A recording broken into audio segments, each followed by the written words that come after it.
What's poppin', T Squad? It's me, Keisha, aka Color Me Pynk, and I'm here with this week's All Tea All Shade Ready to Love Season 7, Episode 9 review.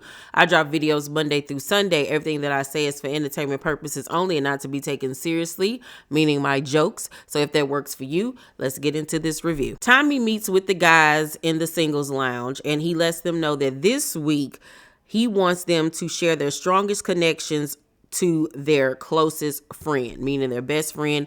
He wants them to introduce their connections to them and see how they feel about their connections, because, you know, a lot of times people on the outside will see things that you can't see because you're so enamored with that person. Andre and his Medea microphone on his forehead invites Jeffrey and Cynthia over because they're his strongest connections to meet his boy. Cynthia said some line about being able to protect his emotions, and his partner loved that. Like it hit him in the heart. So after the girls left and they were talking one-on-one with one another, Andre said that he kind of felt like her answer was like ready-made. It was just too quick off the tongue, and he just felt it was disingenuous, which I was very shocked about. I noticed when Jeffrey would talk and when the friend asked the girls, you know, what are some differences or things alike about their connections, their strongest connections, and she was like, they're totally different. There's absolutely nothing the same about them. And he had like this smirk on his face, like he loved the fact that she couldn't compare him to her other connection. So his friend actually says that he felt like Cynthia was his strongest connection, like he really, really liked her. But now Andre is starting to have doubts. And I'm like, you can't even figure out if you want a mohawk, a box, a ponytail, a curl. Like, you can't even figure out what you're going to do with your hair. So how you going to figure out which one of these women you want? Like, child, get out of here. Mark Anthony invites his boy, Mark. Isn't that funny? His closest friend name is Mark. Kind of narcissistic, but whatever. Maybe it's just a coincidence. To meet Jeffrey and Mercedes. Jeffrey is a hot commodity out here in these streets, child. So his friend Mark asks what is one of their red flags within themselves. And Jeffrey was like, I'm an overthinker. And he gets on me about that I overthink everything. And Mercedes says, I have to come out of homie mode and show him I have a domestic side. I think that Mercedes is one of those girls that has lived this bachelorette lifestyle to the max. So I think when she does settle down and get into a real relationship, she's going to have a lot to learn about, you know, being able to live in the same space as somebody, compromise and communication, and all, like just going the extra mile for the person that you care about. Because I don't think that she's really ever done that for anybody. Jeffrey, however, says that she is worried because Mark Anthony does not have children. So that does kind of put her on pause about moving things forward with him, because, you know, as a mom, you don't want to introduce your kids to somebody and they end up liking them and then it don't work out, or he just don't, you know, mix well with children, or better yet, you get involved with him and he don't like kids, period. It's just not for him. So you don't really want to put yourself in that predicament. So I understood where she was coming from with that. After the girls leave, his friend Mark says that he really likes Mercedes for him because she fits the type of women that they normally go for as far as personality wise. I think Mercedes would be a better fit for Mark Anthony because I feel like they're at the same place in life and that they could grow together. Lyndon introduces his best friend Troy to Morgan. That's his only connection at this point. And Morgan says, you know, my only concern is his 5-year plan, because that's his plan on marriage and all of that stuff. He wants to do all of that in 5 years. But her her plan is 2 years. Like, she tired of waiting. She trying to get in there and get married. Like, she's not trying to wait no 4-5 years. And to be honest, I don't blame her. But if you're dealing with somebody who hasn't had a lot of serious relationships and stuff like that, that could be a lot. You know, a lot of people don't want to move that fast, you know. So it's just about what stage in life you're in. So to me, that's a red flag, because I feel like they're on two different playing fields in where they are in life. So Troy asks about the whole Nair situation. And Morgan was like, I came up with this beautiful idea. I looked it up to make sure I couldn't go to jail. I wanted to make my grand exit. And he looking like, are you serious? Like, are you really saying this at your grown big age that you not only did it, but you planned it and was excited about it and happy about it? Like, what? And Troy was like, I'm scared. And I don't blame you, Troy. And Morgan was like, oh, I would never do that to you, baby, talking to Linda. He was like, well, how will we know that? And she was like, because you're not a liar. And he could lie about something minuscule. He could lie about it raining outside and it really ain't. Are you going to do something like that to him? So Troy tells Lyndon after she leaves that whole Nair situation is a huge red flag for him, and like he really needs to sit back and really figure out if she's the right woman for him. I honestly don't think so. I think that Morgan is a beautiful woman. I think she's gorgeous, but I think that she's childish, really childish. Like, if you said on last week's episode, when you got with your little ex that you dared or whatever in the hair, you said that y'all was just kicking it. It wasn't that serious. Y'all was just like painting the town red with each other. So if it was something light, why would you even do something like that to somebody? So that says to me you're childish and you're petty. And who wants to have to deal with fearing that when you get mad, you might go to the extreme to hurt me? Like, ain't nobody got time for that. And the fact that you sitting up here smiling and laughing and kikiing about it says a lot about where your mental state is. Yeah. I agree with you, Troy. And Troy, fine. If you by chance watching this, hey, how you doing? I'm Keisha. I'm single. You know what I'm saying? We can have a good time. All right. Blake introduces Sue-Ann to his friend LaShawn. This is a woman. And LaShawn just asks her questions about, her divorce, her being open and willing to date after her divorce, because this would be like her first serious relationship. And she asks about the fact that, Blake has 3 children. How would that work for her?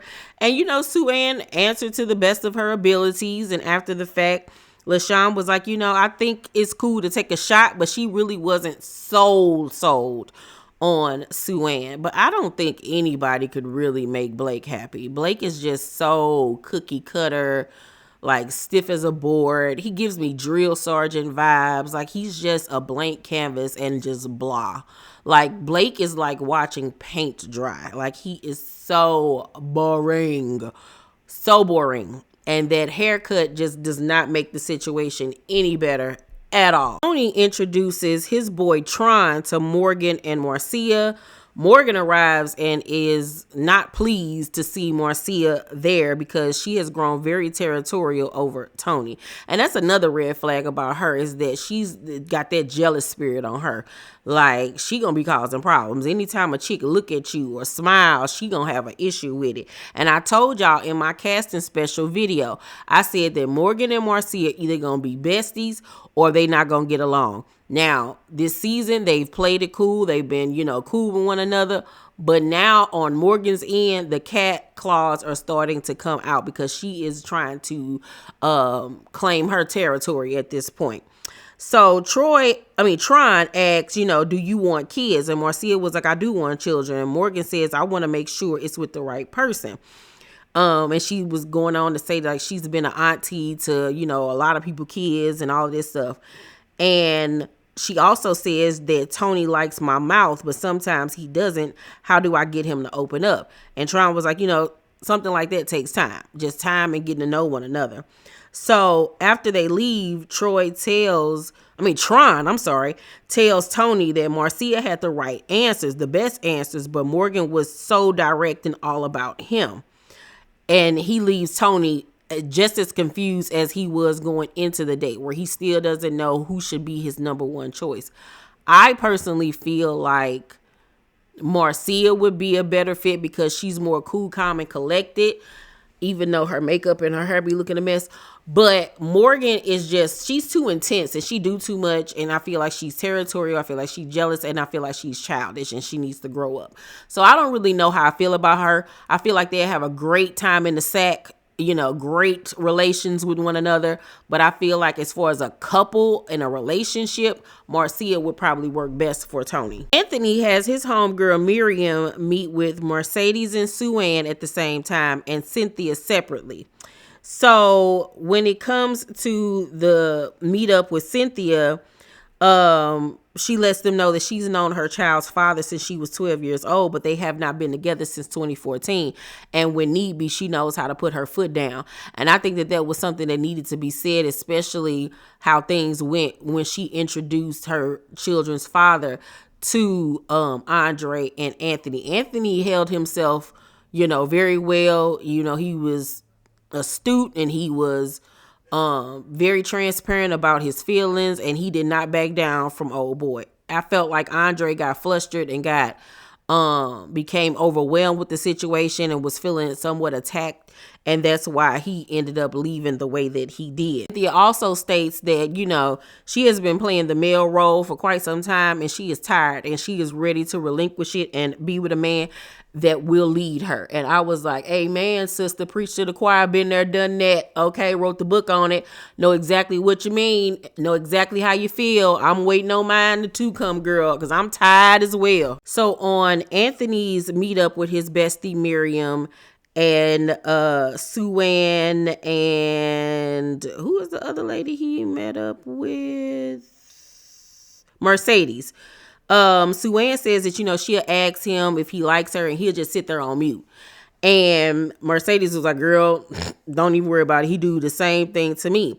And Sue-Ann was like, I feel dumb making him my second strongest connection when I don't even know if he likes me. And he was like, Sue-Ann, I like you. And she was like, okay, thank you.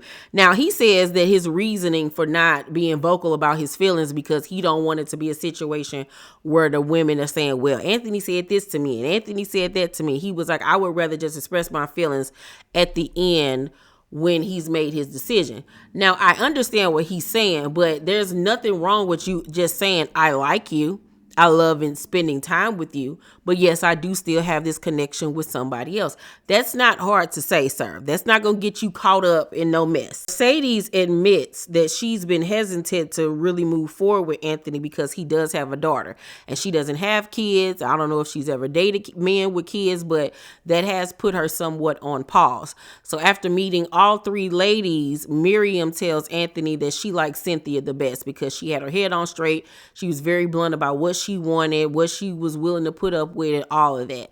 And I firmly believe that out of those three women, that Cynthia would be the best match for Anthony as well. I think that they would have a great relationship. I could see them going forward with one another because I feel like he gives just enough vibrato and sensitivity for a woman like her to stay interested, and they have in common that they both have children. And in the end, after having a guys lounge with one another and talking about what happened during the week, Marcia is the one that is sent home and is said to not be ready to love. She took it very well, took it like a champ.